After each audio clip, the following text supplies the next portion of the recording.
Welcome to the Heartful Parent Podcast. I'm your host, Christy Keating. In this podcast, we talk about it all, our parenting, our partnering, and our professional lives, because they are all a part of us, and we were never meant to do this alone.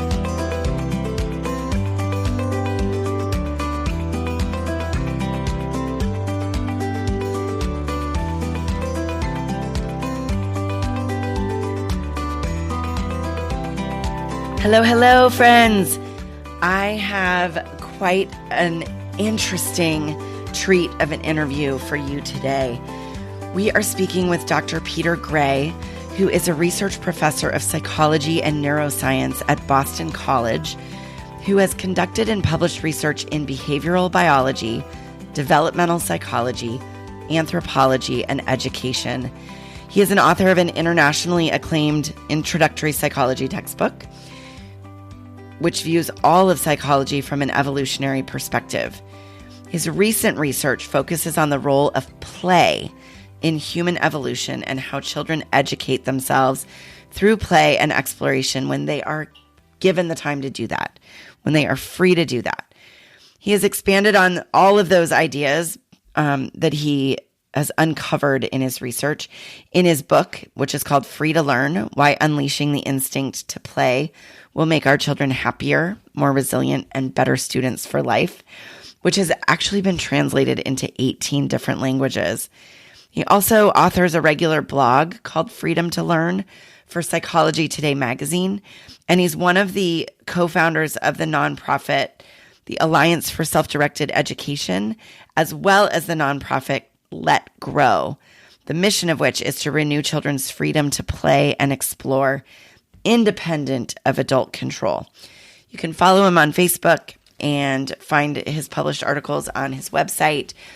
But here's what I love about this conversation. You have heard me in recent episodes talk about the state of our youth and the increasingly high levels of depression and anxiety. And we've talked about the importance of connection, and we've talked about the dangers of technology and the impact that those things might be having on our kids. But Dr. Gray, his research has really demonstrated a causal link between the decrease in free play that we've seen in our children over the last 50 to 70 years, as well as the increase in depression and anxiety. And they basically sort of inversely track one another. And so Dr. Gray says, look, we are screwing up here. We're not letting our kids play enough. And sports, organized sports and adult supervised play and school, those don't count as play. He also gives us some great suggestions for how we can start to fix what's going on. I learned a lot from this interview, and I hope that you will too. Without further ado, Dr. Peter Gray. Welcome, Dr. Peter Gray. I am so excited to have you here and to have you talk with the Heartful Parent Podcast audience about your most recent research. Welcome. I'm very happy to be here. Thank you for inviting me. Well, when I read your most recent article that is slated to be published in the Journal of Pediatrics, I knew that we needed to talk about this because there's a lot of parents that have been really worried about what's going on with our kids. But before we dig into the meat of that, I'd love to just hear a little bit about how you got into this field and how you became interested in some of the trends that we're seeing with our young people. Yes, well, I've been interested in children's learning, and especially the natural ways that children learn through play and curiosity, exploration, for many years. I began long ago studying how children learn in environments other than where they're forced to follow a curriculum. I got interested in that because my own son, many years ago, was very rebellious in school, and finally we reached the point where clearly the standard school wasn't going to work for him. So we found a school which he started going to when he was 10 years old, which is radically different from the typical school, and where children play and explore and learn in their own natural ways in an environment where there's lots of opportunity for learning, whatever the child wants to learn, but no forced learning, no grades, none of the trappings that we usually think of as school. And I had been really doing brain research before that in rats and mice, and very different kind of research. But although I was delighted that my son was happy at this school, and he certainly seemed to be learning, and the joy of life returned to him. Like many parents would be, I was worried about his future. If he continues through this school, never goes to a typical school, never goes to a typical high school, what would that mean in terms of his adulthood? What constraints might there be? So I ended up doing a study of the graduates of that school at that time, partly to satisfy my concern as a parent, but also I began to get more and more academically curious about this. So this was a very different field from what I'd been doing before. But the results of that study astounded me in a certain sense. I mean, this seemed so much more interesting than the rodent brain research I had been doing to me. Here were young people who had done nothing that looks like school, like the way most of us think of as school, and they were doing very well in life. They were going on to higher education if they wanted to, even if they had never taken an actual course before, it's right.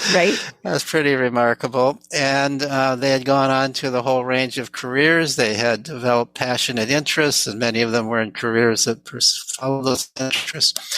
So clearly they were becoming educated, and now my curiosity was really piqued. How did they become educated? And all they're doing is, quote, just playing, right? Or just hanging out, or they're doing exactly what you would think kids would be doing when they're free. It's not like you say you're free to do whatever you want and they sit down and study an algebra book. Right. They may at some point study an algebra book if they decide they really are interested in algebra, or if they decide they need to learn it to get into the college they want for the SAT or something like that. But that's entirely their own decision. At any rate, that's how I got interested in children's play, because then with a sort of collaborating with a graduate student of mine who did his doctoral dissertation on this, we did a study of that involved just a lot of observations at the school. The graduate student obviously did most of the observations. So when I say we, I really mean he.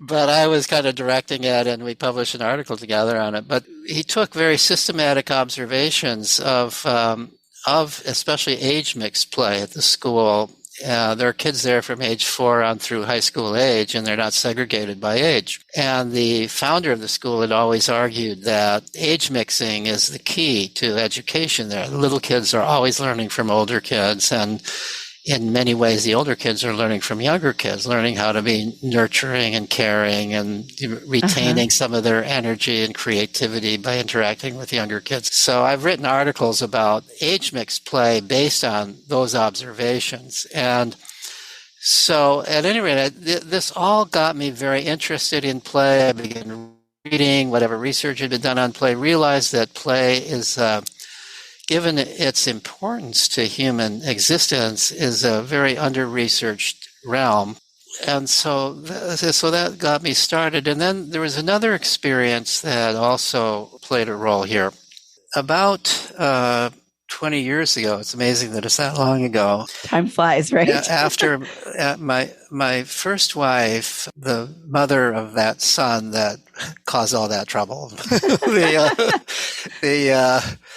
died, unfortunately, of complications of diabetes. And after a few years, I remarried, and that remarriage occurred actually 21 years ago. And I acquired a couple of stepchildren, so now I had 2 younger children.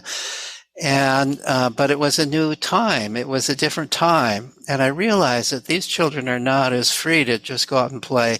This was even back in the early 2000s, about the year 2000. So one was 9, one was 13. And I realized, whereas my own son could go out and play when he was 5 or 6, and I could go out and play when I was 5 or 6, the world was was not accepting of children going out and playing, even that, to the degree that it's even worse now than it was 20 years ago, but by then it had changed. We also kind of, as a family bonding experience, we took a trip to the Dominican Republic, and we were staying at a resort, and of course you don't learn anything about the Dominican Republic by being at a resort, so we decided to spend a day going into the city, and we went into the city, and I saw children playing. I saw children out in the streets, in the vacant lots, playing with no adults, playing pickup games,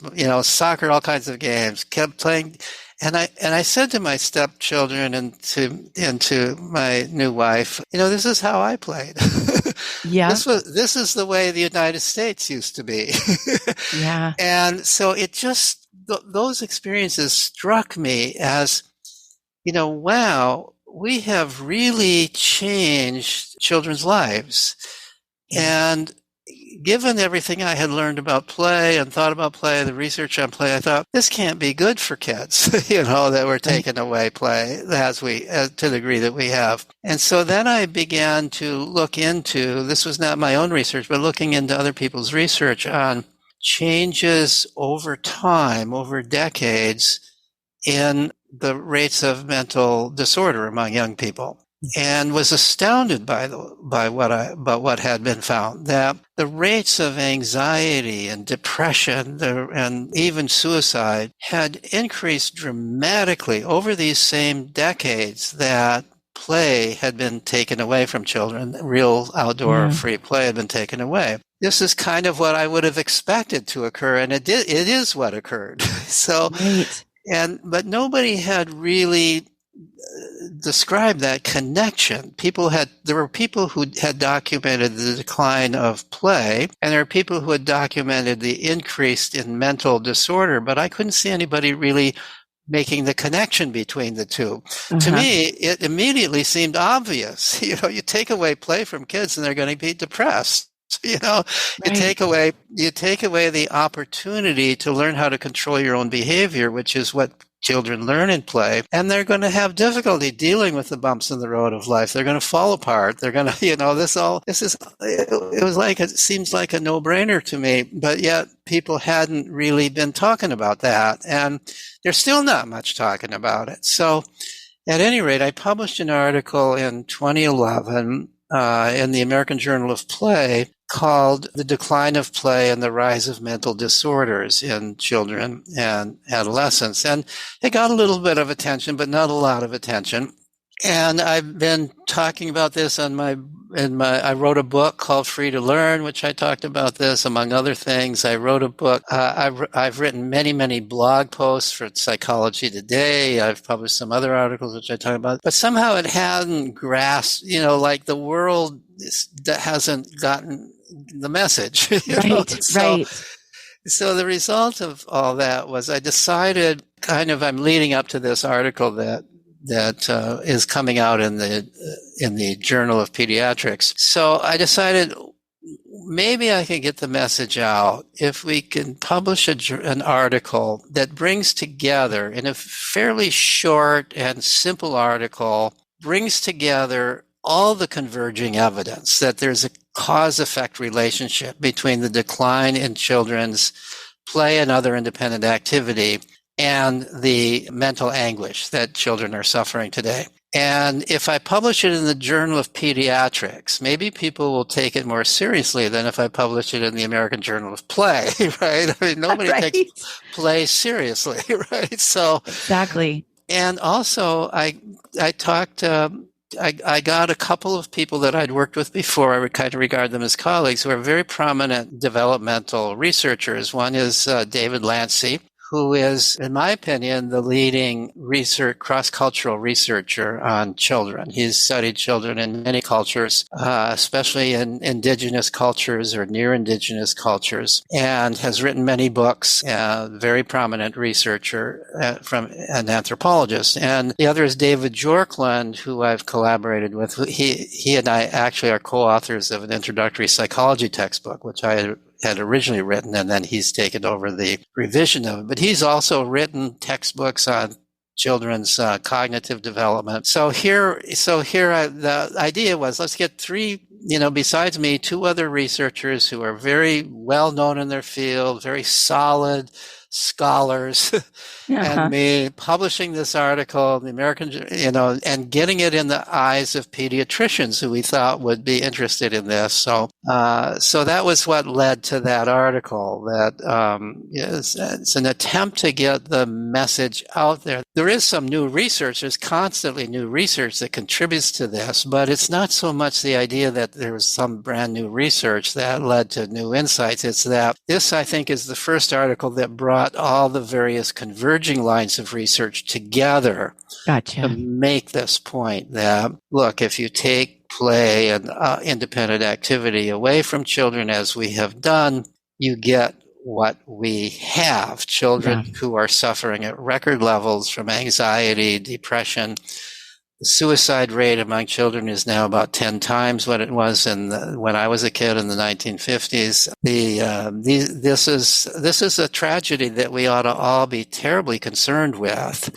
And if it's in part, I think it's in large part, but even if it's only partly the result of the decline in children's freedom to play and explore, we better do something about that. Yeah. I'm curious. I mean, I found the article fascinating, and I love that I've certainly read academic articles at various times through my career, and some of them can be very lengthy and very sort of onerous to read for the layperson. This one felt very accessible. It was about 9 pages long, at least in the format that I printed it off. And it was really easily readable, and it just made so much sense to me. I'm curious, when you got Dr. Lancy and Dr. Bjorklund together to put this research, to compile all of this research, did you do that intentionally at the same time that the CDC's report that was released back in February was being released, or did those two things sort of happen coincidentally? I'd say that they happen coincidentally. I mean, there have been regular reports about, with every year the CDC finds higher rates than the previous year. So almost any time that we would have done this, we could have said that we could have related it to something from the CDC or even something from the American Academy of Pediatrics, who have also been aware of the high levels. So I think that there's a kind of cultural putting our heads in the sand. I keep thinking, so this seems so obvious. Is it just me that sees it as obvious? I mean, I think when I explain to people, most people think, yeah, that's obvious. So why don't people see it?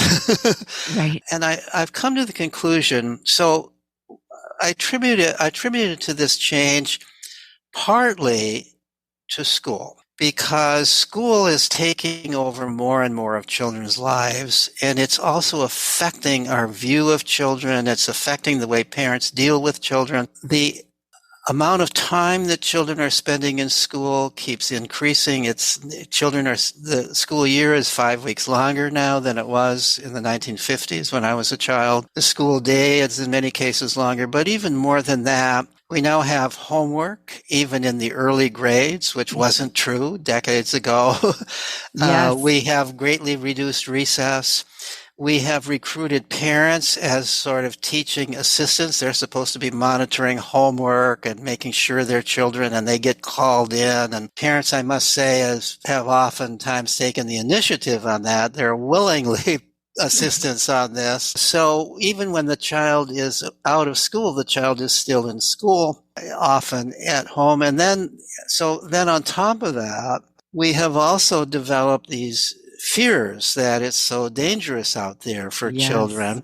Yeah. So we don't anymore just largely send children out to play as we used to. We, in fact, not only do we not push them out as we used to do, but we don't allow them to go out. And so we think that we're compensating for that by putting them in adult-directed sports where they're getting some exercise. But that's not play. That's not a substitute for play. That's more like school. They're still being directed and controlled by adults. They're being told what to do. They're not initiating their own activities. They're not solving their own problems. They're being put in another situation where there's an authoritarian figure who's governing them, Yeah.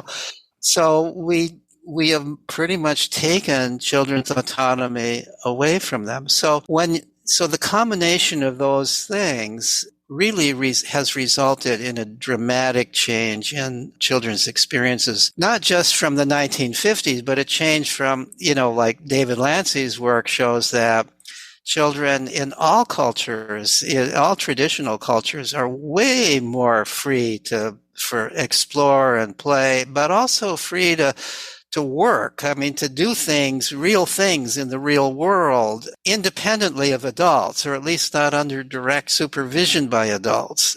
So not only have we taken play away from children, but we've taken things like walking to school, independent they can't go out on buses by themselves to go places, to the movies or wherever they go, even young teenagers. And, when I was a kid, even when my own son was a kid, part-time jobs were part of being a kid. By the time you were 11 or 12, you might have had a paper route, you'd be babysitting, you'd be taking on some responsibilities like that. You'd have some of your own money that you're not beholden to your parents for, which gives you a sense of independence. You've got some experience with real work in the real world that gives you a sense of competence. When we take all that away from children, we're really basically raising them to be helpless and to feel helpless. And the end result of helplessness is depression. That resonates so clearly with me. One of the things that I do in my work, I'm a certified positive discipline educator.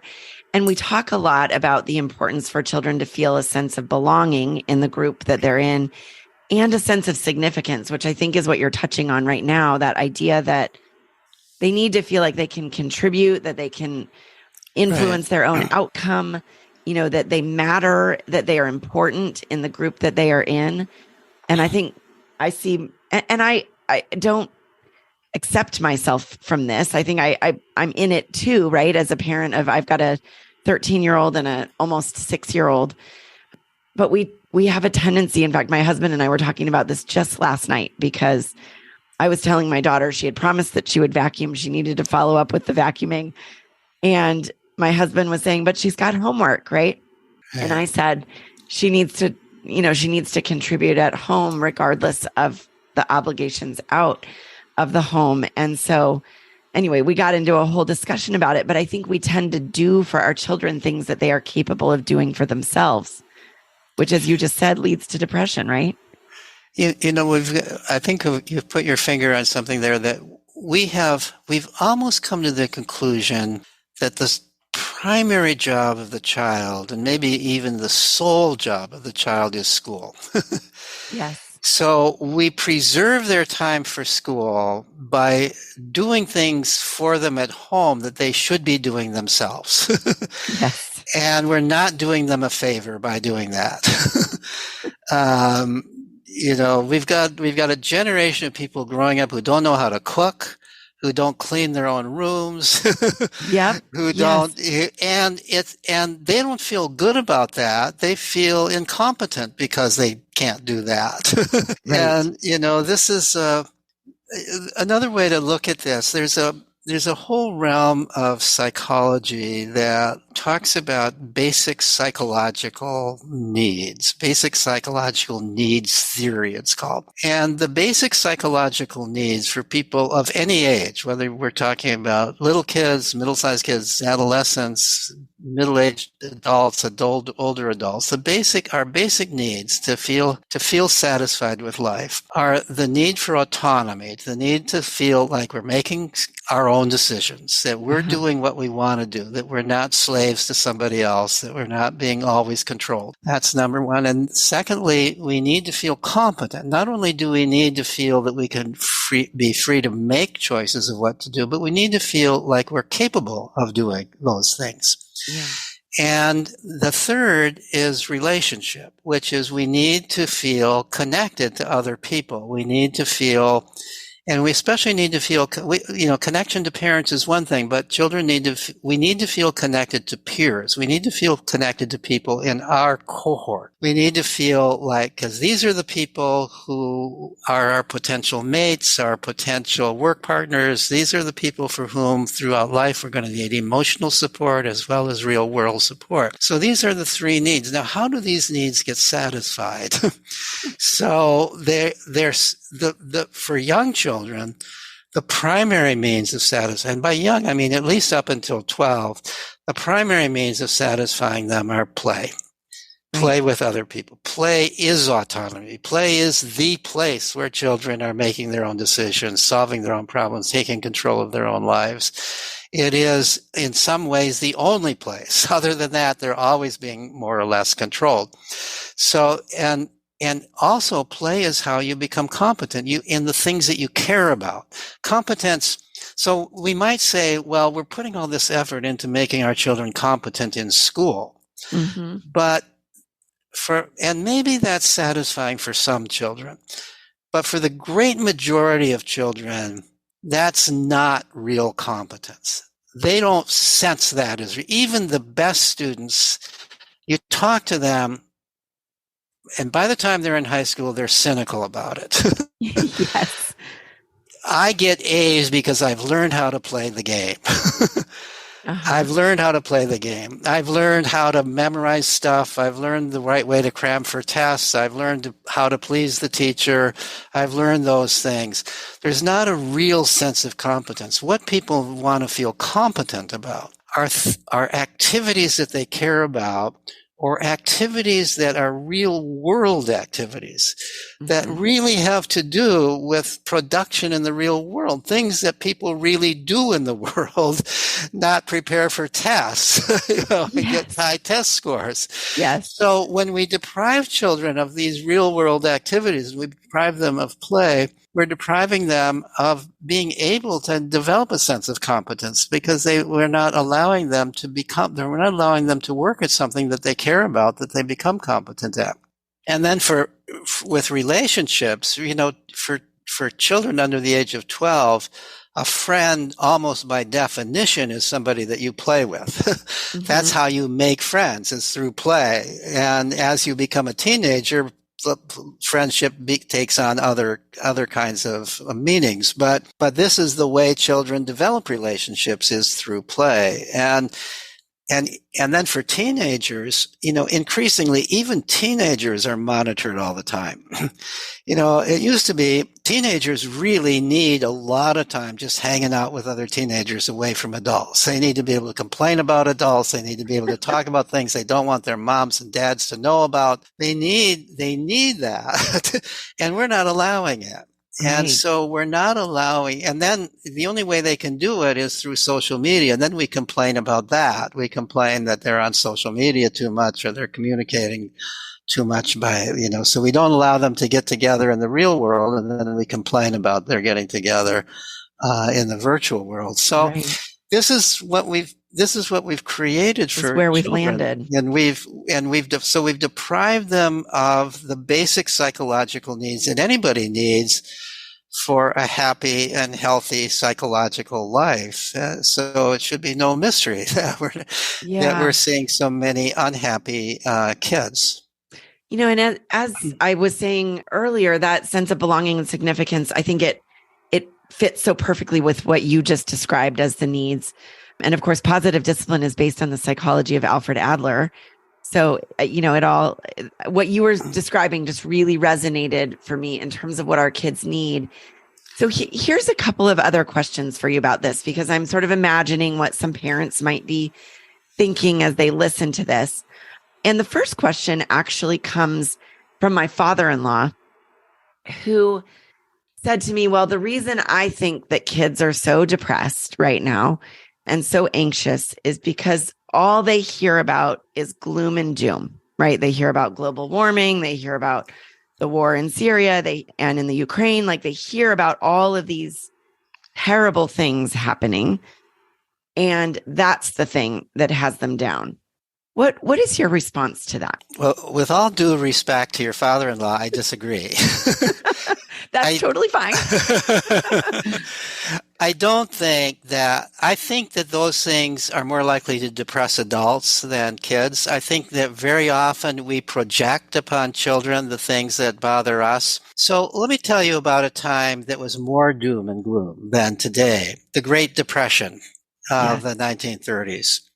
Children, there are some of the same tests for depression and anxiety were given to normative groups of children way back then. The children were not suffering from anxiety. You had adults, millionaires committing suicide because they'd lost their millions, but right. Children were not. Even in times of war, children don't suffer to the degree that adults do. I don't want to say that they don't suffer, but children are enormously resilient to the experiences around them of those sorts. They're not so much thinking about, is this the end of the world? They're thinking about, does so-and-so like me today? What am I going to do today? So I don't think it's all of that. I don't think it's not that these aren't problems that are important for us to solve for the sake of our children. Right. For the sake of our children's future. But I don't think that this is why children are so depressed and anxious. Okay. I think it's because they're not able right now to satisfy their basic psychological needs. Mm-hmm. And it's not global warming that's preventing them from satisfying their basic psychological needs. It's us that's preventing them from that. Okay. Which is the perfect lead in to the next question, which really gets at the crux of this. What do we do? Because we've got parents who, we've seen this sort of gradual shift. And, I grew up in the 70s and 80s. And I certainly played outside far more than my children do, even though I'm aware of the issues. I would love to let my kiddo walk to school, but there aren't other children walking to school, right? So what, for those of us parents who are hearing this and saying, yes, I think Dr. Gray is onto something here. How do we start to fix this? Yeah, so that's a really good question, and it's not necessarily easy. So I can tell you what some people have done. So one example, there's Mike Lanza, I don't know if you ever heard of him. He wrote a book called Playborhood a number of years ago. And I visited him at his home in California. So Mike Lanza moved into a neighborhood. He had one young son when he and his family moved to this upper middle class neighborhood. He wanted his children to be his child, and ultimately had 3 sons. He wanted his children to be able to play outdoors in the neighborhood like he had been able to play when he was growing up. And he knew there were children living in this neighborhood that he had moved into because he could see them standing there out waiting for the school bus in the morning, with a parent guarding them as they're waiting, as if somebody's going to come along and snatch the kid away from the street corner, from in front of their house. This is the absurdity of what we've reached. So he could see that there were kids there, but he never saw them outdoors. He rarely saw anybody outdoors in that neighborhood. So here's how he tackled the problem. So, and he lived in, one of these extremely expensive but relatively modest houses that you find in parts of California. So, but they did have a small front yard. And basically what he did is he made a little park in his front yard. Oh, interesting. Yeah, he put beautiful sandbox there, water play. He turned the driveway into a little half-court basketball court, put out, which I guess you can do in California, a toy box with toys in it. He put out a whiteboard so kids could draw on that. And they put the family picnic table in the front yard. So most people do whatever they put out, they put in the backyard, but he put it all in the front yard so people couldn't help but see it, see him. So they would have their picnics out in the front yard. They would be out in the front yard. And so, once in a while somebody would come out of their house to walk the dog or something. And if they came out, they would necessarily almost have to talk to the Lances as they walked by. And so Mike would say to the neighbors, the neighbors, of course, would comment on this, my guess is they weren't all terribly happy about it, but they would comment on it, and he would say, well, your kids are always welcome to come over here and use it. This is for everybody and anybody who wants. And so after a while, some of the kids began to come over, and he would even say, you can play here even when we're not here. Even, feel free to play here. And so ultimately he got kids out of the house, and his kids made friends, and they would play when they were very young. They'd play just in this little park that he created. He also took the initiative because he realized that the kids didn't know, when he grew up, and as was true when I grew up decades before him, kids, you would learn from the previous cohort of kids these traditional neighborhood games, and you would have these games you would play. But he realized these kids didn't know any games. They didn't know how to initiate games. So they would play, but they didn't really have. So as a way of getting things started, he had a kind of neighborhood summer camp that he held in which he would teach them some of the old-fashioned games that he grew up playing, whether it's dodgeball or pump pull away or, some of those old games that kids always used to play. Right. And then he backed off, and some of them continued playing these games. And so a little bit of tradition of neighborhood play of that sort developed. So at any rate, some years after he started all of this, I went out to visit him along with a reporter from the New York Times who was also visiting and who actually asked me to go with her to visit. She knew I knew him and so on. So by this time, his youngest son was, I forget exactly, but something like 11 or 12 years old. Whereas other kids were still being driven to school or taking the bus, he was taking his scooter to school along with a friend in the neighborhood, or actually skateboard. He was skateboarding to school. And after school, he and his friend would skateboard. Instead of going right home, they'd skateboard off to a skateboard park, and it involved crossing some busy streets and going off. And with permission, this reporter and I followed him at a distance on bicycles and watched from a distance to just see what was happening. And as far as we could tell, he and his friend were the only kids that young who were there at the skateboard park doing tricks on the skateboards without some adult specifically watching them. So that's so Mike Lanza had some success with this approach to doing it. In his book, he describes a total, if I remember correctly, 7 different neighborhoods, how they solved the problem. And one of them solved the problem. One of them was a housing project in a big city, I think in Brooklyn or the Bronx, someplace in New York, where quite legitimately there are some dangers of going out to play. A busy street, drug addicts hanging out in the neighborhood, and people with guns and so on. So the parents in this housing project felt it was important for their kids to be able to go out and play. And so the way they tackled the problem was they got the city to close off the street in front of the housing project during certain hours after school and on weekends. And they got some grandmothers who had the time and for whom it was a great joy to sit out and watch the play and drive away the drug pushers and make sure that it was safe. So that was how another community solved the problem for them. The point I'm trying to make is that it's not going to just happen naturally. The parent who recognizes the importance of finding a community of kids for your children to play with, you've got to take some initiative. You've got to figure out a way to do it. You've got to somehow involve other parents in it. There are some other things you can do, and one thing that I recommend to parents is they take a look at the website of the nonprofit organization Let Grow. I love Let Grow. Yeah. Yeah. So Lenore Skenazy, who wrote the book Free Range Kids, is the president of Let Grow. She and I and a couple of other people were the founders of it. And I'm on the board of it, and I work very much with Let Grow on many of the projects. So some of the things that we're doing through Let Grow is to bring more play and independent adventure into schools.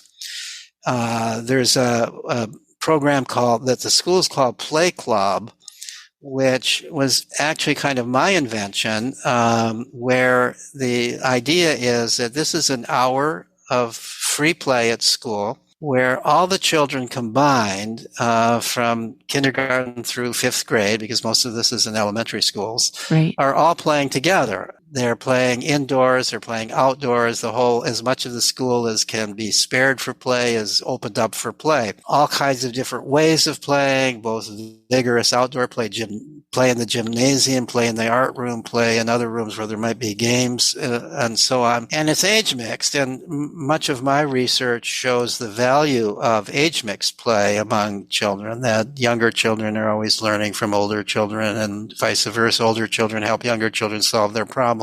Younger children actually reduce bullying in older children because it seems to bring out the nurturing instinct in older children. Interesting.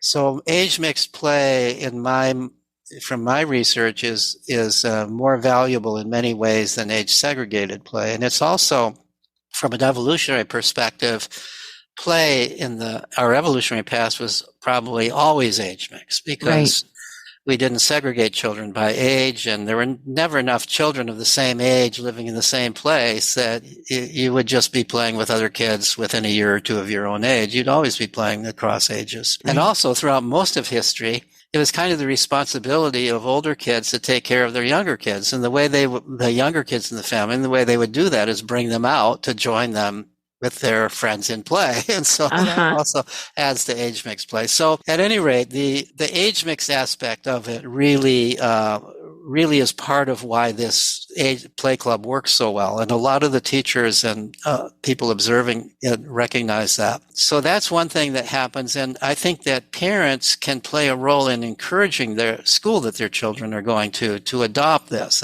Get them looking at the website, talk to Lenore Skenazy and others at Let Grow about how to bring Play Club into your school. There was kind of a disruption with COVID, but before COVID, there was an increasing number of schools adopting this. We don't know exactly how many because not all of them even let us know that they're doing it. But but it's a growing thing, and it's very popular in those schools that do it. So that's another way, and then yet another idea is so almost every community has some kind of youth sports, right? So sponsored by the community, which is free as opposed to the really expensive private things. And so, like there might be softball and soccer and so on. And this is not play. Nothing wrong with it if the child really wants it, but it's not a substitute for play. But what if you worked with the organization that sponsors the youth sports in your community, and you say, suppose one of the options is you might call it the sandlot experience or the pickup game experience, to use these terms where, so at a certain hour, a certain period of time on Saturdays or Sundays, there's going to be equipment put out for a variety of sports, but nobody's going to organize it. And so the kids who come have to organize it themselves. This is something I've been trying to advocate. I know of at least one place that did it with some success, but this was some years ago, and I don't know if they're still doing it or not. But this would be something that I'd love to see happen. It may take a little while to get it off the ground because it's kind of an unusual thing, but but it would be one way of getting kids out there who just want to play. And it doesn't even have to be a sport. It could be, we're just going to have at this time, bring your kids, and there's going to be a lot of stuff they can do. And it's best if you, the adults, don't hang around. But if you do hang around, don't intervene, go off someplace else. Yes. And let the kids play. one more thing that's encouraging is this is still at an early stage, but libraries are beginning to become places for play. I'll give you what I think is the best example of that. There's a library, the West Bank Library in Austin, Texas, where there was a person that I know who was the founder of an alternative school in Austin. And he, as a way of trying to interest parents in sending their kids to his school, he began to hold a book club in the library in which they read a variety of books about children, including my book, Free to Learn. And the librarians overheard what was going on and joined the club. They decided that, the kids in our community don't have the opportunity for free play. Maybe we can provide it. And so they began to have periods after school and on weekends of play at the library. And when they had play at the library, they'd put up a big sign that says, joyful noise welcome. And They had play both inside the library, in the main rooms of the library, and outside. They got all kinds of loose parts and games and things to play with and bigger things for outdoors to play with. And pretty soon they would have sometimes 100 kids there playing at the library all at once. Wow. And they also had this rule, if parents brought their kids, that was okay, but they had a special place where the parents had to be, not with the kids. And they learned how to explain to the parents the value of the kids just playing themselves. And this has also been very successful. It's brought people into the library who otherwise would never come. Patrons who don't like the joyful noise, there's a quiet room that's pointed out to them. You can go. There's a quiet room where you can do whatever studying or reading that you want. There are also, so there are a number of other libraries that are beginning to do some. None of them have reached quite this level that I know of, but there are other libraries who are also offering free play, not just for little kids. A lot of libraries have play for little kids, little preschool age kids have play things in the library, oftentimes encouraging play between the parent and the children. But now there's more and more offerings of play for older kids. There are a lot of libraries have rooms for teenagers where teenagers can hang out separate from the other people. They can play video games. They can talk about whatever teenagers want to talk about. They can hang out after school, and libraries are recognizing that they're filling a need because parents feel it's safe for their kids to be at the library. There's also more and more libraries. I published an article on this recently in the American Journal of Play. More and more libraries that have maker spaces in them. Just within the last 10 to 12 years, there's been a huge increase in the number of libraries that have maker spaces in them. And it's not very expensive to create these spaces. There's 3D printers, there's high-tech equipment, and the kids are very good at learning how to do this stuff. The librarians don't even have to know how to do it. Right. They just get the equipment, and they let the kids and adults too, if the adults want to come and play with them. But our study revealed that largely it's kids who are attracted to this. And this is constructive play. They're fiddling with the stuff. They're learning. They're communicating with one another. So libraries are beginning, I think, to pick up some of the slack that the rest of us have created by depriving children of opportunities for free play. Well, I'm a long fan of libraries, and I think they serve so many different needs.